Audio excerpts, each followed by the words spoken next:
Insensitive, अतिशय insensitive. म्हणजे दुर्दैव आहे की इतका असंवेदनशील कारभार हा मी बीडच्या वेळीच आणि परभणीच्या वेळेस पाहिलेला आहे. अतिशय असंवेदनशीलपणे त्याचं सगळं हँडलिंग झालं. आता या मंगेशकर केसमध्येही एक खूप असंवेदनशीलपणे झालेलं आहे.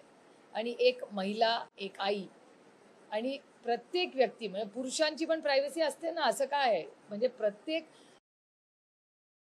पेंडरमध्ये का आपण अडकावं? प्रत्येक पेशंट जो कोणी जातो त्याची प्रायव्हसी हा त्याचा अधिकार आहे, बोलायचंच नसतं बाहेर.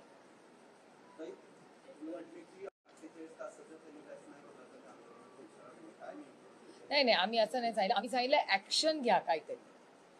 सगळे काँग्रेसचे अनेक कार्यकर्ते, राष्ट्रवादीचे कार्यकर्ते, शिवसेनेचे कार्यकर्ते सगळेच, आणि म्हणजे भारतीय जनता पक्षाचे मी कार्यकर्त्यांचा पण मी बघितलं एरिया. त्यामुळे मला असं वाटतं मंगेशकर केसमध्ये कुठलाही राजकारण न आणता माणुसकीच्या नात्याने हा झालेला हलगर्जीपणा आणि अतिशय दुर्दैवी घटना, आणि त्याच्यात अपेक्षित म्हणजे जर सत्ताधाऱ्यांनाच हे हाल होत असतील तर सर्वसामान्य माणसांमध्ये it speaks about the system. म्हणजे जर माननीय मुख्यमंत्र्यांच्या ऑफिसमधून फोन जाऊन जर, तर मग कुणाला न्याय मागायचा आहे राज्यात?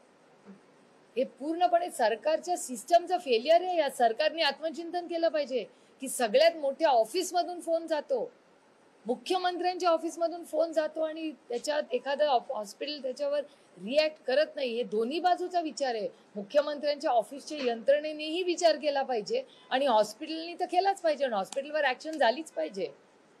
आणि कोणी फोन केला नाही का, माणुसकी राहिली की नाही?